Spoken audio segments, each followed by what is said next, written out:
അപ്പോൾ അങ്ങനെ കേരളത്തിലെ 13ാമത്തെ മുഖ്യമന്ത്രി നമ്മുടെ ചാർജ് എടുത്തിരിക്കുകയാണ്. അപ്പോൾ അങ്ങനെ കേരളത്തിലെ 13ാമത്തെ മുഖ്യമന്ത്രി ഇന്ന് സത്യപ്രതിജ്ഞ ചെയ്ത് പദവിയിലേക്ക് എത്തിയിരിക്കുകയാണ്. ഏറെക്കാലമായിട്ട് പ്രതിപക്ഷത്തിരുന്ന് ഒരുപാട് ആരോപണങ്ങൾ ഉന്നയിച്ചിരുന്ന ഒരു പ്രതിപക്ഷം UDF പ്രതിപക്ഷമായി തന്നെ ഒതുങ്ങിയിരുന്ന UDF ഇപ്പം വൻ ഭൂരിപക്ഷത്തിലാണ് ഇപ്പോൾ കേരളത്തിൽ അധികാരത്തിലേക്ക് എത്തിയിരിക്കുന്നത്. ശരിക്കും പറഞ്ഞാൽ ഒരു LDFന്റെ ഒരു ഭരണ വിരുദ്ധ വികാരമല്ലായിരുന്നു സത്യം പറഞ്ഞാൽ കേരളത്തിൽ കംപ്ലീറ്റ് ഉണ്ടായിരുന്നത്. ഒരു ഭരണമാറ്റ ഒരു ഒരു ഒരു ഫീലായിരുന്നു എല്ലാവർക്കും ഉള്ളത്. 10 വർഷം കമ്മ്യൂണിസ്റ്റ് ഭരിച്ചില്ലേ, ഇനി അടുത്തൊരു കുറച്ച് കാലം കോൺഗ്രസ് ഭരിക്കട്ടെ എന്നുള്ളൊരു വികാരമാണ് പലരുമായിട്ട് സംസാരിക്കുമ്പോഴത്തേക്കും നമുക്ക് മനസ്സിലാവുന്ന കാര്യം എന്ന് പറഞ്ഞാൽ. സോ അതുകൊണ്ട് അവിടെ ഒരു ഭരണവിരുദ്ധത ഇല്ല. ഇനി അപ്പാർട്ട് ഫ്രം ദാറ്റ് ഇന്ന് VD സതീശൻ്റെ അടങ്ങുന്ന VD ക്യാബിനറ്റ് ഇന്ന് സത്യപ്രതിജ്ഞ ചെയ്ത് അവർ അധികാരത്തിലേറ്റു. സോ ഇനി വരാൻ പോകുന്നത് ഒരു എന്താ പറയുക, ഈ പറഞ്ഞ കണക്ക് ഒരു എങ്ങനത്തെ ഗവൺമെൻറ്റാന്ന് വെച്ച് കഴിഞ്ഞാൽ ഈ ബഹിഷ്കരിച്ചുകൊണ്ടുള്ള ഒരു ഗവൺമെൻറ് അല്ല, പകരം ഒരു പങ്കാളിത്ത രാഷ്ട്രീയമായിരിക്കും ഇനി മുമ്പോട്ടുള്ളത് എന്ന് പല അവസരത്തിലും VD സതീശൻ എന്ന നമ്മുടെ ഇപ്പോഴത്തെ ബഹുമാനപ്പെട്ട മുഖ്യമന്ത്രി പല സാഹചര്യങ്ങളിലും പറഞ്ഞിട്ടുണ്ട്. പക്ഷെ അതൊരു നല്ലൊരു കാര്യമായിട്ടാണ് തോന്നുന്നത്. ഇപ്പോൾ ഒരു രാഷ്ട്രീയ പാർട്ടി വരുമ്പം അവരവരുടേതായ കുറേ കാര്യങ്ങൾ തുടങ്ങി വയ്ക്കും, അവരുടെ കാലം കഴിയുമ്പോൾ അവരിറങ്ങിപ്പോകും. അടുത്ത് വരുന്ന ഗവൺമെൻറ്റുകൾ ഈ പറയുന്ന പദ്ധതികളൊക്കെ അട്ടിമറിച്ചുകൊണ്ട് അവരവരുടേതായ പുതിയ പരിപാടികൾ കൊണ്ടുവരുന്നു, മറ്റതെല്ലാം ഡ്രോപ്പ് ഔട്ടായി പോകുന്ന ഒരു സാഹചര്യമാണ് കണ്ടിട്ടുള്ളത്. പക്ഷേ ഇനി തൊട്ട് മേ ബി എനിക്ക് തോന്നുന്നു കുറച്ചും കൂടെയൊക്കെ നല്ല ഡെവലപ്ഡ് ആയിട്ടുള്ള കാര്യങ്ങൾ ഈ പറയുന്ന കണക്ക് ഡെവലപ്മെൻറ്റിൻ്റെ കണ്ടിന്യൂഷൻ ചിലപ്പോൾ ഇനി സംഭവിച്ചേക്കാമെന്ന് നമുക്ക് അനുമാനിക്കാം. പിന്നെ എന്ന് പറയുമ്പോഴത്തേക്കും ഈ VD സതീശൻ എന്നുള്ള നമ്മുടെ ഇപ്പോഴത്തെ മുഖ്യമന്ത്രി ഏറ്റവും ആദ്യം, അതായത് മുഖ്യമന്ത്രിയാണ് എന്നുള്ളത് ഒറ്റ രാത്രി കൊണ്ട് സെലക്ട് ആയി കഴിഞ്ഞതിന് ശേഷം പുള്ളി ആദ്യം പോയി കണ്ടത് പിണറായി വിജയനെയാണ്. പിണറായി വിജയൻ ഇപ്പോൾ പ്രതിപക്ഷത്തിരിക്കുന്ന പിണറായി വിജയനെയാണ് പോയി കണ്ടത്. അപ്പോൾ അതിലൂടെയൊക്കെ ഉദ്ദേശിക്കുന്നതെന്ന് പറഞ്ഞാൽ ഒരു നല്ലൊരു കമ്പൈൻഡ് ആയിട്ടുള്ളൊരു ഒരു രാഷ്ട്രീയം. പിന്നെ പറയുന്നുണ്ട്, പുള്ളി പ്രത്യേകം പറയുന്നുണ്ട്, ഇപ്പം നമുക്ക് വേണ്ടുന്ന രാഷ്ട്രീയം എന്ന് പറയുന്നത് ആക്ച്വലി ഒരു ഈ പറയുന്ന കണക്ക് എന്താ പറയുക, അടിച്ചമർത്തലുകളും അങ്ങനെയുള്ള രാഷ്ട്രീയമല്ല, ഒരു പല കാര്യങ്ങളിലും ഒരുമിച്ച് നിന്ന് മുമ്പോട്ട് പോയി, എന്നാൽ ചില കാര്യങ്ങളിൽ സ്വന്തമായിട്ടുള്ള വ്യക്തിത്വപരമായിട്ടുള്ള രാഷ്ട്രീയം ഉള്ളതുകൊണ്ട് തന്നെ ഒരുമിച്ച് പോകാൻ പറ്റാത്ത സാഹചര്യമുണ്ട്. എന്നിരുന്നാലും കമ്പൈൻഡ് ആയിട്ടുള്ളൊരു രാഷ്ട്രീയമാണെന്നുള്ളത് ഈ VD സതീശൻ അത് വ്യക്തമാക്കിയിട്ടുണ്ട്. പക്ഷെ അതൊക്കെ വെച്ച് നോക്കുമ്പോൾ ശരിക്കും പറഞ്ഞാൽ ഇനിയൊരു വരാൻ പോണത് ഒരു കേരളത്തിൻ്റെ ഒരു പൊതുയുഗം എന്ന് വേണമെങ്കിൽ തന്നെ പറയാം. ഇപ്പം പല കാര്യങ്ങളും ഇപ്പം തന്നെ മാറ്റങ്ങൾ കൊണ്ടുവരുമെന്നുള്ള പ്രഖ്യാപിച്ചിട്ടുണ്ട്. അതിൽ ഒന്നാമത്തെ കാര്യമാണ് ഈ പറയുന്ന രാഹുൽ ഗാന്ധി ഉന്നയിച്ച ഈ പറയുന്ന കണക്ക് ഇന്ദിരാ ഗ്യാരണ്ടികൾ, 5 ഇന്ദിരാ ഗ്യാരണ്ടികളിൽ ഏറ്റവും പ്രധാനപ്പെട്ട ഒരു കാര്യമാണ് ഈ പറയുന്ന കണക്ക് സ്ത്രീകൾക്ക് 1000 രൂപ മാസം കൊടുക്കുന്നത്. ജോലി ഇല്ലാത്തവർക്കാണെന്ന് തോന്നുന്നു. അതെ, അത് നല്ലൊരു കാര്യമാണത്. കയ്യിലൊരു പോക്കറ്റ് മണി പോലെ ഉണ്ടായിരിക്കുന്നത് നല്ലൊരു കാര്യമാണ്, പൈസ കയ്യിലുള്ളത്. പിന്നെ മറ്റൊരു കാര്യം എന്ന് പറഞ്ഞു കഴിഞ്ഞാൽ എല്ലാ സ്ത്രീകൾക്കും KSRTC ബസ്സിൽ ഫ്രീ സർവീസ് എന്നുള്ളത് ഏറ്റവും അനിവാര്യമായിട്ടൊരു കാര്യം തന്നെയാണ്. കാരണം വുമൺ എംപവർമെന്റ് എന്നുള്ള സാധനം നമ്മൾ പല സ്ഥലത്ത് പറഞ്ഞ് ഈ പല പല സോണുകളിലായിട്ട് പല പല പ്രവർത്തനങ്ങൾ ചെയ്യുന്നുണ്ടെങ്കിലും ഇതാണ് ശരിക്കും പറഞ്ഞാൽ ഒരു വുമൺ എംപവർമെന്റ് എന്നുള്ളത്. ഇപ്പം സ്ത്രീകൾ പഠിക്കാൻ പോയി സ്വയം പര്യാപ്തരായി ജോലി ചെയ്ത് സ്വയം പര്യാപ്തരായി ജീവിക്കുന്ന സമയത്ത് വീണ്ടും അവരെ അതിലേക്ക് കുറച്ചും കൂടി സപ്പോർട്ട് ചെയ്യുന്ന രീതിക്ക് ഈ പറയുന്ന കണക്കൊരു ഫ്രീ ബസ് യാത്രയും കൂടെ അതിനകത്ത് പ്രൊവൈഡ് ചെയ്യുമ്പോഴത്തേക്ക് ശരിക്കും പറഞ്ഞാൽ അത് നല്ലൊരു മാറ്റമായിട്ടാണ് തോന്നുന്നത്.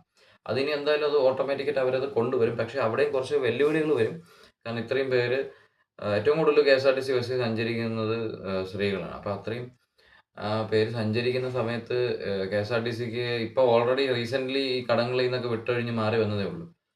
അപ്പോൾ റീസെൻ്റ്ലി ആ ഒരു കടത്തിൽ നിന്ന് നികന്ന് കയറി വന്ന KSRTCയിലേക്ക് പെട്ടെന്ന് ഇങ്ങനെ കേരളത്തിലെ എല്ലാ സ്ത്രീകൾക്കും ഫ്രീ ടിക്കറ്റ് കൊടുക്കുന്ന സമയത്ത് ഉണ്ടാകുന്ന ലോസ് എങ്ങനെയാണെന്നുള്ളത്, മാർജിൻ എത്ര കുറയും എന്നുള്ളത് നോക്കേണ്ടി വരും. അപ്പോൾ അത് മാത്രമാണ് അതിനകത്തുള്ളൊരു ചലഞ്ച്. പിന്നെ ഈ പറഞ്ഞ കണക്ക് പോർട്ട് സിറ്റി ആക്കും എന്നുള്ളത് പുള്ളി ഓൾറെഡി ഡിക്ലെയർ ചെയ്ത കാര്യമാണ്. അതൊക്കെ നല്ല കാര്യമാണ്. നമ്മുടെ കേരളം എന്ന് പറയുമ്പം ആക്ച്വലി കേരളത്തിൻ്റെ കാസർഗോഡ് തൊട്ട് ഇവിടെ ഈ പറയുന്ന കണക്ക് നമ്മുടെ ഇവിടെ നമ്മുടെ ഈ കോളച്ചിൽ ആ ഒരു ഏരിയ വരേക്കും, കോളച്ചിലല്ല നമ്മുടെ അതിർത്തി ഇവിടെ വന്നിട്ട് ട്രിവാൻഡ്രം ആ ഒരു കളിക്കാവുള്ള ആ ഒരു സൈഡാണ്. അപ്പോൾ ആ അത്രയും ഏരിയയും മൊത്തം കംപ്ലീറ്റ് കോസ്റ്റൽ ഏരിയയാണ്. അപ്പൊ കേരളത്തിൽ ഇത്രയും വലിയൊരു കോസ്റ്റൽ ഏരിയ നമുക്കുള്ളപ്പം അതിനെ ഒരു ടൂറിസവുമായിട്ട് ബന്ധപ്പെടുത്തിക്കൊണ്ട് എന്ത് ചെയ്യാമെന്നുള്ളത് പുള്ളി നന്നായിട്ട് സ്റ്റഡി ചെയ്തിട്ടുണ്ട്. അത് 100% ഉറപ്പാണ്. കാരണം ഇല്ലെന്നുണ്ടെങ്കിൽ പുള്ളിക്ക് പറയാൻ പറ്റത്തില്ല കേരളം ഒരു പോർട്ട് സിറ്റി ആക്കുമെന്നുള്ളത് പറയാൻ പുള്ളിക്ക് പറ്റത്തില്ലായിരുന്നു. അത് പറ്റിയതിന്റെ കാര്യം എന്ന് പറഞ്ഞു കഴിഞ്ഞാൽ ഇതാണ്. നല്ലൊരു സ്റ്റഡി നടത്തിയിട്ടുണ്ട്. കാരണം ഇതിനെ നല്ല രീതിക്ക് യൂസ് ചെയ്ത് കഴിഞ്ഞാല് വെനീസിലെയും പിന്നെ ഈ പറഞ്ഞ കണക്ക് ആംസ്റ്റർഡാമിലെയൊക്കെ പോലുള്ള ഒരുപാട് നല്ല നല്ല നല്ല ഈ വെള്ളത്താൽ ചുറ്റപ്പെട്ട് കിടക്കുന്ന പല സ്ഥലങ്ങളിലുള്ള രീതിയിലുള്ള ടൂറിസംസ് ഇവിടെ കൊണ്ടുവരാൻ പറ്റും. ബാലി ടൈപ്പ് സാധനങ്ങളൊക്കെ കൊണ്ടുവരാൻ പറ്റും ഇൻലാൻഡ് വാട്ടറില്.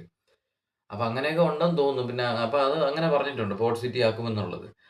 പിന്നെന്ന് പറയുമ്പോ പോർട്ട് സിറ്റി എന്ന് പറയുമ്പോ ഈ ടൂറിസം മാത്രമല്ല ഈ പറഞ്ഞ കണക്ക് ഈ നമ്മുടെ ഈ എന്താ പറയാ ചരക്ക് നീക്കങ്ങളൊക്കെ നല്ല സുഗമമാക്കും. പിന്നെ അതിലൂടെ ആദ്യം ചരക്ക് നീക്കം റെഡിയാക്കും. പിന്നെ അതിലൂടെ ക്രൂയിസ് ഷിപ്പിംഗ് കൊണ്ടുവരും. പിന്നെ നമ്മുടെ ഇൻലാൻഡ് വാട്ടറുമായിട്ട് കണക്ട് ചെയ്യും.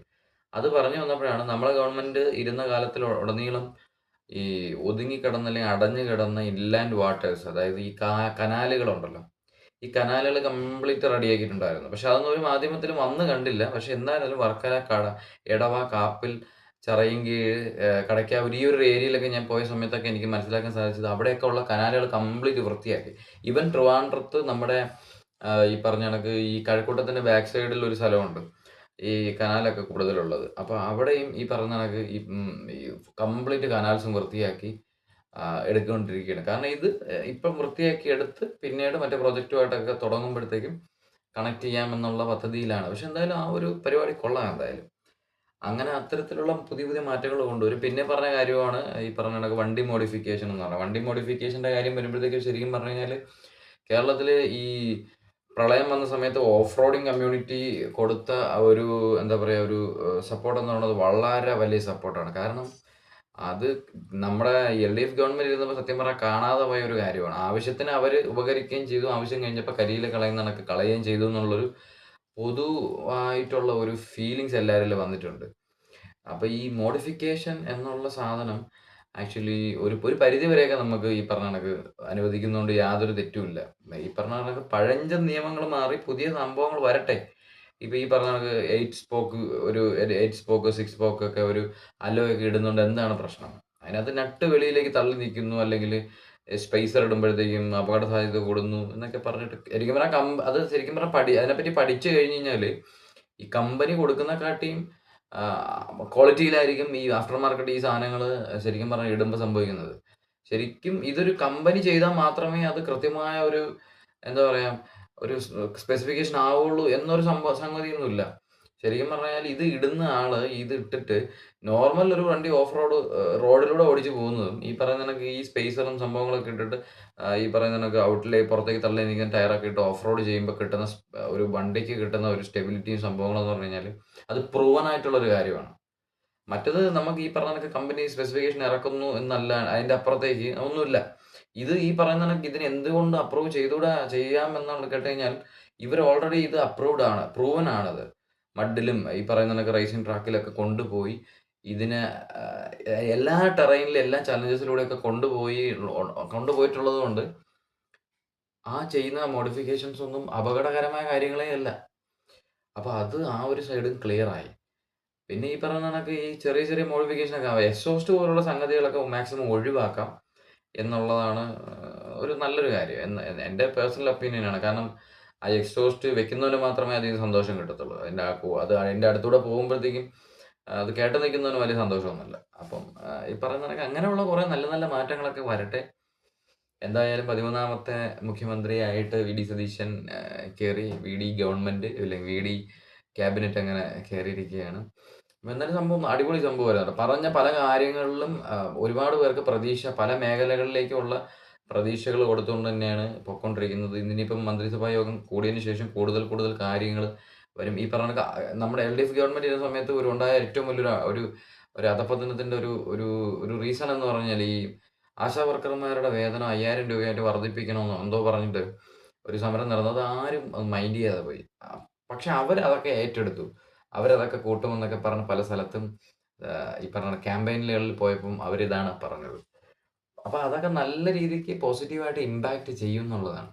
അങ്ങനെ മിക്കവാറും അത് പ്രഖ്യാപിക്കും. ആ ഒരു ക്യാബിനറ്റിന്റെ മീറ്റിംഗ് കഴിയുന്നതോടുകൂടി തന്നെ അതും ഈ പറഞ്ഞ കണക്ക് ഓർഡർ ആകും. പിന്നെ പറഞ്ഞു വന്നപ്പോഴത്തേക്കും ഒരു കാര്യം. ഇന്നലെ യുവമോർച്ചയുടെ ഇത് യുവമോർച്ചയാണോ മഹിളാ മോർച്ചയാണോ? ബിജെപിയുടെ കുറെ സ്ത്രീകള് ഒരു കെഎസ്ആർടിസി ബസ്സിൽ കേറിയിട്ട് കൊട്ടാരക്കരയാണ് സംഭവം. ഇവര് ബസ്സിനകത്ത് കേറിയിട്ട് കണ്ടക്ടർ വന്ന് ടിക്കറ്റ് ചോദിച്ചപ്പം ടിക്കറ്റ് എടുക്കാൻ പറ്റത്തില്ല. ഈ പറയുന്ന കണക്ക് മന്ത്രി പറഞ്ഞിരുന്നു ഫ്രീ ടിക്കറ്റ് ആണെന്നൊക്കെ പറയുന്നുണ്ട് അതിനകത്ത്. ആക്ച്വലി സത്യം പറഞ്ഞു കഴിഞ്ഞാൽ ഇന്നാണ് ശരിക്കും പറഞ്ഞു കഴിഞ്ഞാൽ ഈ വി.ഡി. സതീശൻ ഗവൺമെന്റ് അധികാരത്തിലേക്ക് വരുന്നത്. സത്യപ്രതിജ്ഞ ചെയ്ത് അധികാരത്തിലേക്ക് വന്നത്. അപ്പൊ ശരിക്കും പറഞ്ഞു കഴിഞ്ഞാൽ അവര് നടത്തിയ പ്രതിഷേധം ആർക്ക് വേണ്ടിയായിരുന്നു എന്നുള്ളത് വ്യക്തമല്ല. അവര് ആക്ച്വലി നടത്തിയ അവർ സമരം ഉണ്ടാക്കിയ സമയത്ത് ഇരുന്നിരിക്കുന്നത് നമ്മുടെ കാവൽ മുഖ്യമന്ത്രിയായിട്ടുള്ള പിണറായി വിജയനാണ്. അതായത് ഈ പറയുന്ന കണക്ക് അപ്പോഴും വി.ഡി. സതീശൻ നിയുക്ത മുഖ്യമന്ത്രിയാണ്.